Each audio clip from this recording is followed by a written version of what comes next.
Good afternoon, ladies and gentlemen. Again, my name is Kadami Scott. I am Assistant Clark County Prosecutor. And I want to take this moment to thank you again for being here and being a part of this integral job that you have as being a juror in a very important case in all aspects. What I would say is that you all have the most important job in this criminal process. And that monumental task is to be able to evaluate all the information that has been presented to you and determine whether what we brought here is guilty of all of the counts that he's been indicted on. He's been indicted on 5 counts, and those counts are indicative of what he did to the victim and decedent Lo-Letha Hall. Let me walk you through those counts. Count 1, murder. That's one of the things that was talked about on numerous occasions during your voir dire and during the process brought by the judge, County Prosecutor Dan Driscoll, and defense, is murder. But that's not the only count that we have and that what Mr. Brock is facing. You have count 2, which is murder, but it's also called felony murder. Count 3, felonious assault. Count 4, kidnapping. And count 5, felony murder, which will refer to or coincide with that kidnapping. Let me walk you through each of those pieces of the counts. You'll hear evidence and you will see evidence that will prove beyond a reasonable doubt that William Brock is guilty of each of those counts. First, you'll hear the 911 call. That's going to bring everyone to the scene of his crime. Now, it may initially appear that he's doing the right thing. He's calling the police, making a report. Or he's reporting that someone else is making a threat to him, a scam that was brought up on various occasions. But if you listen to his statements on the way he said in that call, it'll be the beginning of a series, a cascading effect of contradictory statements made by him that will be presented through the testimony from law enforcement. You'll start to get into his subjective thought, what he thought was the right thing to do at that time. Unfortunately, that subjective thought that he thinks was justification for shooting someone that untimely died because he thought or he was schemed. The problem with that subjective mindset is you're leaving out the objectivity of it. The act doesn't justify the task of taking the life of another because words scared him. You'll hear testimony from the on-scene law enforcement personnel, and they'll testify about his subjective thought, his subjective version of his crime. However, you'll also hear from law enforcement how much he creates facts that are not present. And that's information that you will take into account when you saw at the scene of his crime. Again, objectively, a reasonable person would not create those scenarios, simply they're not there. You will not only see, but hear that dash cam video that was inside Lo-Letha's vehicle. You'll hear statements made by Mr. Brock in that dash cam video. And what you'll hear, one of the aspects is how he was in full control of Lo-Letha's life at that point. And it will show you what he purposely did to her. His purpose was to cause physical harm to Lo-Letha with a deadly weapon. You'll see that with a deadly weapon he's holding in his hand. That is felonious assault. You'll hear various gunshots that he fired into her. Again, subjectively, he believed the shooting more than once will prevent her from harming him. However, what you will see from that video is an elderly, defenseless woman who presented no harm or immediate danger to him while he was holding the keys to her life at that moment. Objectively, a reasonable person would not shoot a defenseless woman multiple times to protect themselves from words of a scammer. When I say multiple, not one, not two, not three, but 6, to protect himself. Now, I mentioned a couple times as far as him being in control of her life. What you'll also see from that video is how he controlled her. He restrains her liberty to leave. You will, 1, see how he's restraining her liberty and preventing her from getting into the vehicle that she arrived in. 2, from his words, telling her she cannot leave. And 3, holding her at gunpoint so that she's not able to. Ladies and gentlemen, jury, that's kidnapping. One of the counts that he was indicted on. You will hear testimony as to how she passed away. While he was under her control, and while he was holding that gun and preventing her from leaving. It goes into the felony murder of the kidnapping, the other count that he was indicted on. In addition to that dash camera, you'll hear evidence from the scene. That would include photos, testimony from various law enforcement officers, personnel that will present actual facts that an objective person would take into account and pause and ask themselves,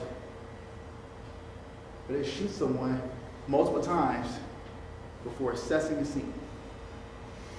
You'll hear testimony from doctors detailing her condition, the life-saving measures that they performed will ultimately cause her demise. In that testimony, you'll hear from the doctors will prove that his actions caused felony murder stemming from the felonious assault of causing physical harm to her by shooting her multiple times with a deadly weapon. One of the things that was brought up was first impression. We don't take these cases lightly. We come to you and we bring the evidence for you or to you in a matter of seriousness of these crimes. It is our duty and our job to show you that, and we will, based on all of the information that is going to be presented to you. Ladies and gentlemen of the jury, you will see and hear that William Bright purposely caused the death of Lo-Letha Hall. You will see and hear they did that with a deadly weapon. You will see and hear that her death was caused by first restraining her liberty, by preventing her from leave, and then caused serious physical harm to her by shooting her multiple times. Subjectively, and again, the mindset comes into play when you're assessing this. He thought this was okay because he was scared by the words of a far person. Objectively, a reasonable person would not kidnap and ultimately murder a defenseless person because they were schemed. And ladies and gentlemen of the jury, the evidence you are about to see and hear will prove that Lo-Letha Hall should be alive right now. Thank you.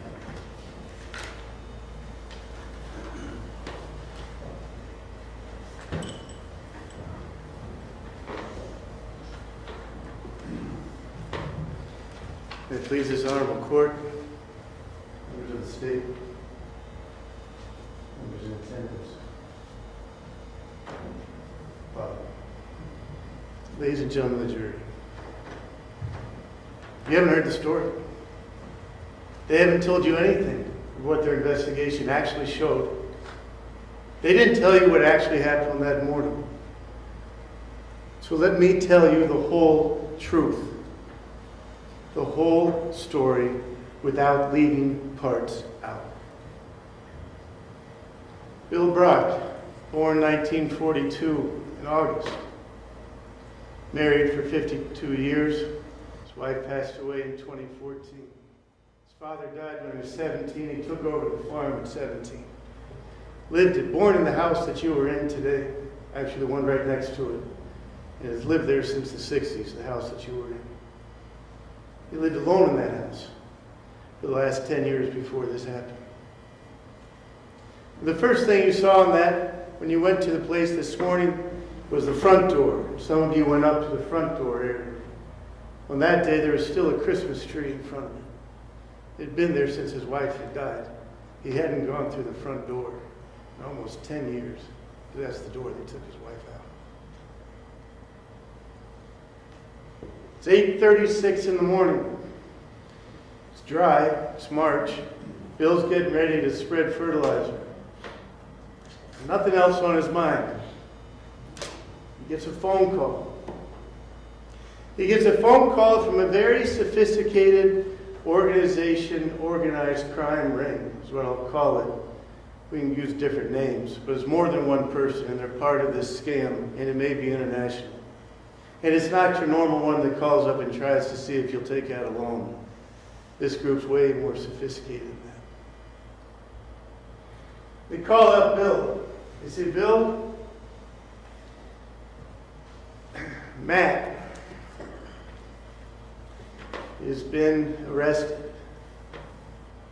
Now, Bill had been spending time with a friend of his. Her name's Becky. Becky has a grandson named Matt. They didn't live together. They just spent time together, went to church together and things like that. But they're close enough that when they say that Matt, your grandson, is in jail and he needs your help, that meant something to him. And the person they called wasn't like a scammer saying, you better do this. It was a guy named Joe.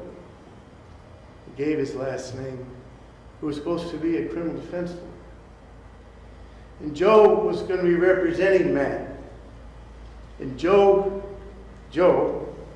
tells Bill that Matt's in jail and they need the bond's going to be $24,000, but if you get $12,000 cash, Matt can get out.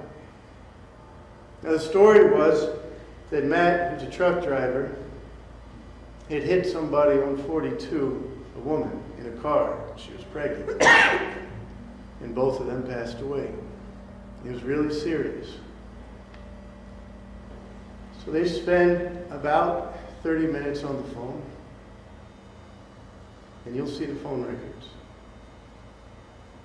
And they hang up. He calls back. Say to check on something. And he said, it's really important, Bill, that you keep this line open. And you not call anybody else, because when I call you, I'm going to need all this stuff. And Bill's buying it. He goes and gets the cash, has the cash ready. He has, Becky, you're going to have to stand outside. Sorry, there's a separation of witnesses. They have the cash. And you'll see the cash. When the police come, they have the cash. They find the cash on the table ready. You'll see both Bill's notepad where he's taking down all the information that this scammer, I'll call him a scammer, but it's more than that. This is organized crime. He's writing down all the information. He has a case number. There's a judge that he says, named Judge Dent, who allegedly was the judge in town here, who was going to be hearing the case. There's no Judge Dent in Springfield. But Judge Dent then gets on the phone in the second call, saying that he's getting ready to go on vacation. It's really important you bring this down, because once he goes on vacation, he won't be able to post the bond. And Bill's buying into all this. He's got the cash. And then the scammer says, I'll need you to come down to the courthouse. And there'll be a lady named Lo-Letha in a black sedan at the courthouse, in the parking lot, at a specific address on Main Street. I want you to bring that money down.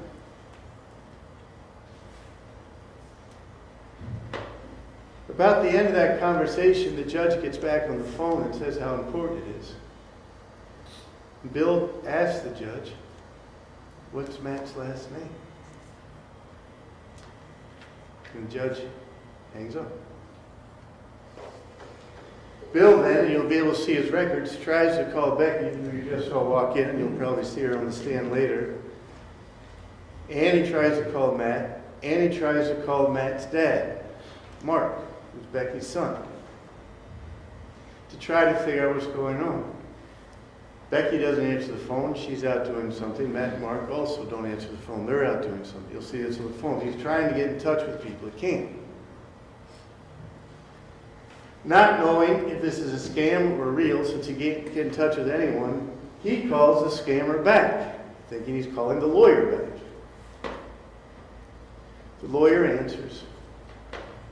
And they're talking. And they're going back and forth on how to pay, and Joe's saying, just bring this, what to do. And all of a sudden, Joe says, "Do you want to talk to Matt one more time? Because we're going, instead of you coming down the courthouse and meeting Lo-Letha in the sedan here,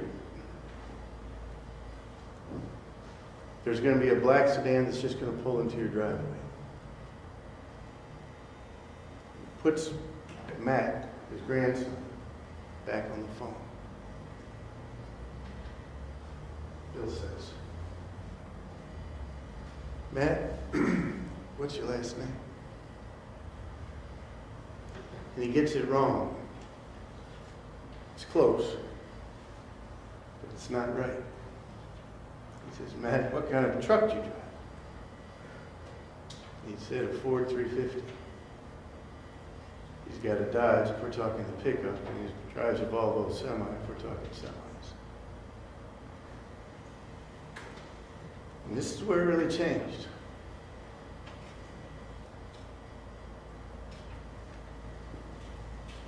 Because at that moment,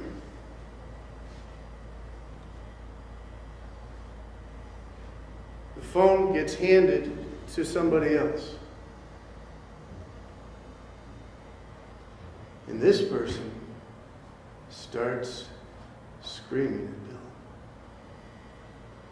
threatening to kill him, threatening to kill everyone in his family. He's saying, "The black car is now in your driveway. We have drones above your property watching. And he starts screaming at him in a way Bill's probably never been talked to. Cussing. You'll hear the names. If you don't pay this money right now, I'm going to kill you. And I'm going to kill the people that are close to you. I'm going to kill Matt.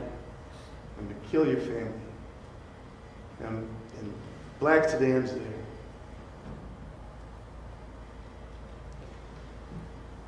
Now, there's going to be a series of questions about this black sedan. It had tinted windows in the back so you couldn't see who was in the back of it from the kitchen. Bill looks out and sees that there's his black sedan sitting in his driveway. And then someone from the black sedan gets out of it. It had been sitting there for 20 minutes or a half hour. Bill didn't know because it had been sitting there until he looked. And within a minute or two of him being said, "I've got a drone over your house and I'm going to kill you if you don't give the money." Bill just thinks he's dead either way. Gives the money, don't give the money. He's out there by himself. He can't call anybody to talk to him. Miss Hall walks through that door that said "No trespass," through that breezeway there, into the back porch of the house. Goes to that storm door that's glass. Bill has it just barely open. Just sort of like this, not really thinking that somebody's going to be coming in because he thought he was driving downtown with the money. And he sees Miss Hall open the door, the storm door, and step up those 2 steps into that office space. And she says, "I'm here for the package."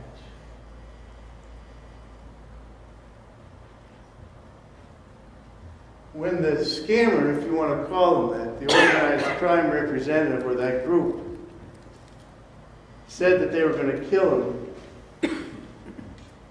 Bill went and got an old .22 caliber pistol. And he had it trying to figure out what his next step was going to be. And as she starts coming to the door and walking in, he's going towards the door with the gun. And she enters the property, enters the room, the kitchen, or the office without consent. Essentially, she's a burglar at this point, whether she knows it or not.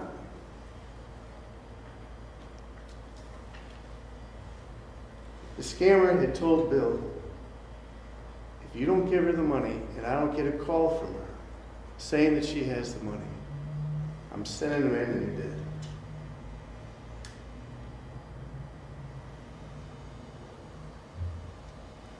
Bill, when she says I'm here for the package, it's confirmation that she's part of this to him, obviously. She's in his house as a burglar, with the scammers saying they're going to kill him with a drone over the house. Bill's backs are out. Just give me the phone. Just give me the phone. He's just trying to buy a minute. He's not trying to shoot her. He's not trying to kill her. He's not trying to do anything. He's trying to get the phone because that phone is a problem. She's saying, help, help. Bill's already been told for the last 2 hours, 3 hours, 4 hours that this is a scam. The information's trying to process. He said, just give me the phone. She won't give him the phone. She won't give him the phone. They go to her house, to her car. They're out in the driveway. The driveway part that's closest to the house there that you guys all walked down. He said, give me the phone or I'll shoot you in the leg. She wouldn't give the phone. He shot her in the leg. He's looking. They get around the other side of the car. She's trying to get in the car. He doesn't know if she's trying to get a weapon or what she's trying to do, or maybe she's just trying to leave. And she starts slamming the door on his head, creating multiple stitches to his ear and to his head. And then more shots are fired. He calls 911 to try to get help there. 911 shows up 7 or 10 minutes later. She's still alive. He's still sitting there with the gun. They're trying to bring in a helicopter to care flight Miss Hall out of there since she's been shot. She's still alive. He's telling the police to tell the helicopters to be careful because there's drones in the air that are still around from this guy.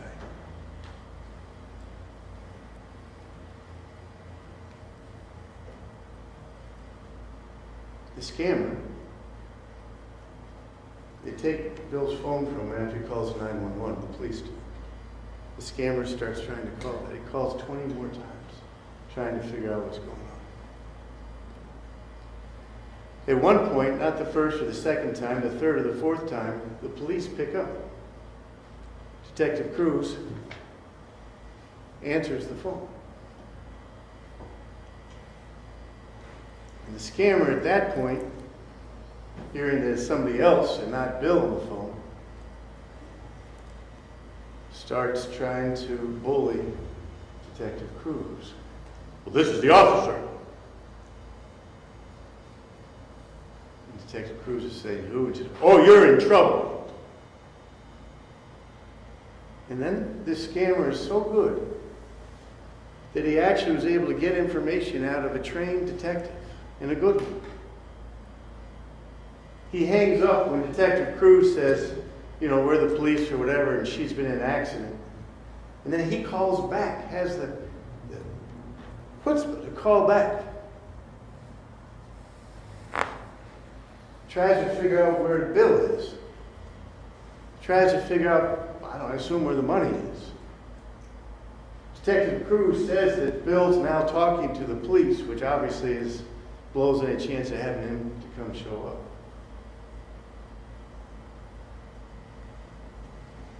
called 20 sometimes. Now, this was on March 25th, 2024. December 16th, 2024. He sends me an email. Tells me if I win this case. Your Honor, I'm going to object to this. I don't know that there's any way that these things are related. There's no evidence that they're related. This is way out of bounds. It's showing the threats ongoing.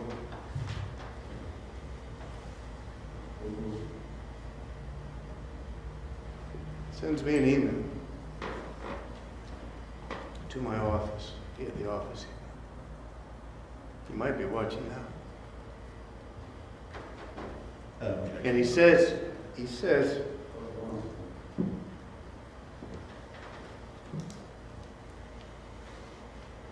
I guess Mr. Ryan can make up whatever he wants as part of this open.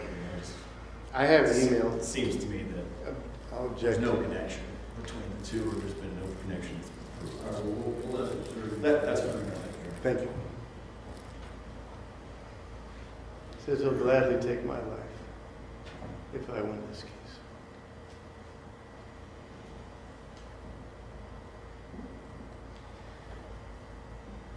When Bill went to the hospital that day, they did a CT scan of him to see how he was, to make sure there wasn't any internal bleeding. But that CT scan was able to develop some objective information about Bill. I guess when you get older, you have something called brain atrophy. Your brain shrinks. It doesn't function as well. And your blood vessels within your brain don't work as well, and you have minor brain death in various regions of your brain that affect your ability to process information in the way that a younger person can. It's not that you can't, it just takes you longer to process it sometimes. You're going to hear from doctors that Bill suffers from both those conditions.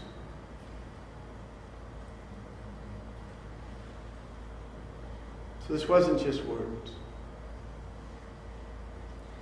You had a team of professional thieves, scammers, dangerous people,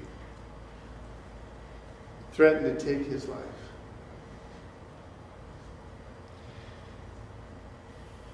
You have Miss Hall, who you guys will have to make this call on this one. She very well may be a completely innocent victim of this, as I'll argue later that Bill is. But there's some facts that don't make sense. We know that the scammer has Lo-Letha Hall's information way before the Uber records would show that the scammer was in contact with Miss Hall. We have Miss Hall coming from Columbus for this job, and she puts in her GPS coming this direction on 70. And then going to South Charleston and ultimately to his address, which is not something you would randomly pass by under any scenario. You have her communicating with somebody, and you'll hear it. You'll hear the video.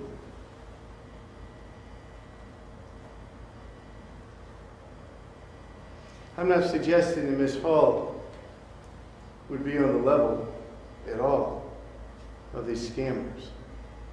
But there may be something more involved than her just simply getting an Uber call from a scammer and responding to it. There really might be. That'll be to argue in closing, but you'll get the facts on that. The 12 of you will be the first 12 people to actually hear all the facts of the case. In all the statements that the prosecutor spoke about in his opening, the police were actually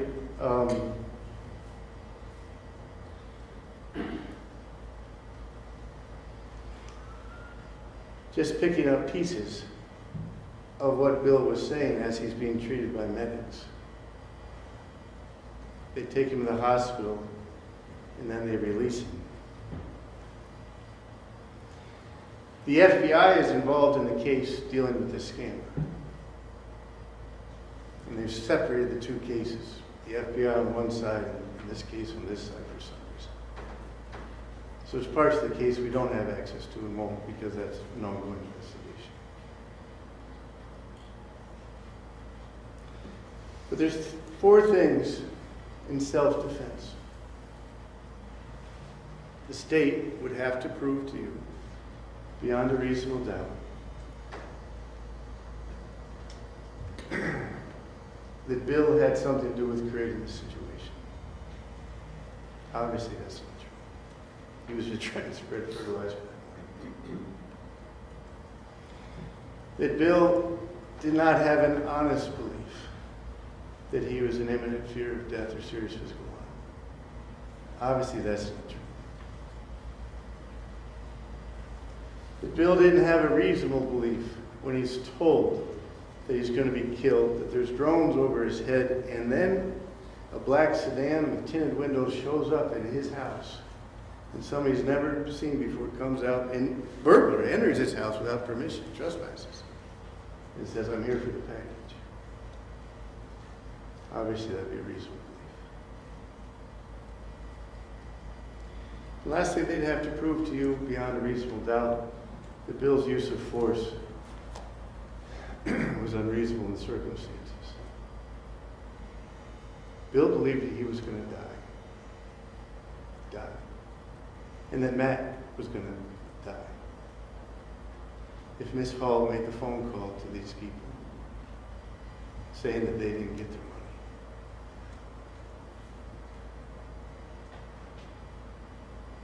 He also believed that if he did give the money, that they just smoke them. They're that cold. Those are the facts you're going to hear. And there's specific objective evidence to prove every piece of that. And after you hear that evidence, and you put yourself in his shoes with his conditions, and the judge will tell you that if the belief was honest, even mistaken, in other words, if Miss Hall was a complete innocent, was just there and had no idea of anything, but he honestly believed, and there was a good faith belief that she was part of that organization, even if mistaken, your verdict must be not guilty. Thank you.